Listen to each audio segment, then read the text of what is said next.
Yo, what's up mga kaibigan? Nali na tayo magkwentuhan. So madalas nga mapag-usapan ng mga fans at ng media si Victor Wembanyama before the draft at ngayong regular season.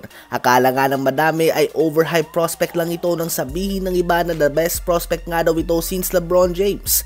Well, mukhang pinapatunayan niya nga na totoo ito dahil magkakasunod nga na historic stats ang ginagawa niya at iba't ibang record din ang binabasag niya while playing limited minutes. Sa kanyang last 5 games ay nagtatala siya ng 24.2 points, 11.2 rebounds, 4.8 assists, 5.6 blocks, and 2.8 steals per game while only playing 28 minutes per game. At tandaan, 20 years old pa lang nga ang bata na ito mga kaibigan.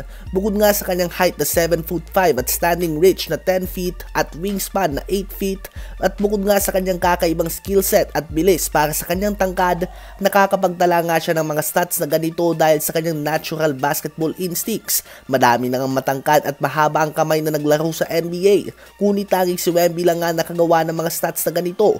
Ayon kay Kevin O'Connor ng Bleacher Report ay posibleng si Wemby nga daw ang maging greatest defensive player of all time kung mananatili siyang healthy. He might even win the Defensive Player of the Year award as a rookie. Dahil siya nga ang league leader sa blocks by a mile. Ang laki nga ng agwat niya dito. Siya din ang may pinakamataas na defensive rating sa NBA ngayon as an individual player. Sadyang bagsak lang nga ang record ng team niya ngunit hindi niya nga ito kasalanan. As of now ay walang duda na nagpapakita ng future MVP and Defensive Player of the Year potential nga si Wemby.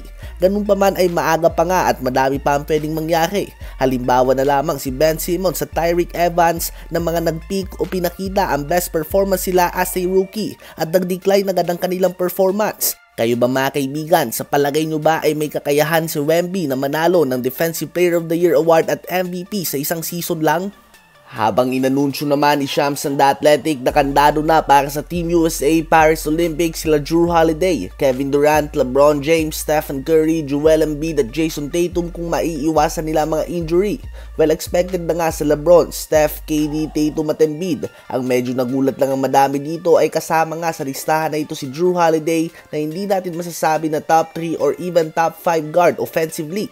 Ganun pa man posibleng ang siya ang best defensive guard sa NBA. Personally ay gets ko naman ang dahilan kung bakit nila ikakandado si Holiday sa lineup na ito kahit na hindi siya ang pinakamagaling offensively dahil at the end of the day ay hindi mo nga kailangan ng 12 offensive superstars. Ang kailangan mo nga ay mga player na stars sa kanilang role. Holiday can make an impact sa game kahit na hindi nga siya tumira. Isang bagay na hindi kayang gawin nila Damian Lillard. Kaya naman sila nga ni Stephen Curry ang primary point guard sa team na ito. Ilan pang point guard na nasa Team USA pool ay sila Kyrie Irving, Derrick White Jr., Trae Young, Damian Lillard, Chris Paul at Jalen Bronson at posibleng isa lang nga dyan ang makuha mga kaibigan dahil andyan din sila Devin Booker, Anthony Edwards, Donovan Mitchell, Jaylen Brown at Paul George na posibleng laruin ng mga shooting guard position. Even Kawhi, KD and Jimmy Butler can play the two guard position kung gusto nilang sabayan ang size ng other international teams. Ano ba masasabi nyo tungkol dito?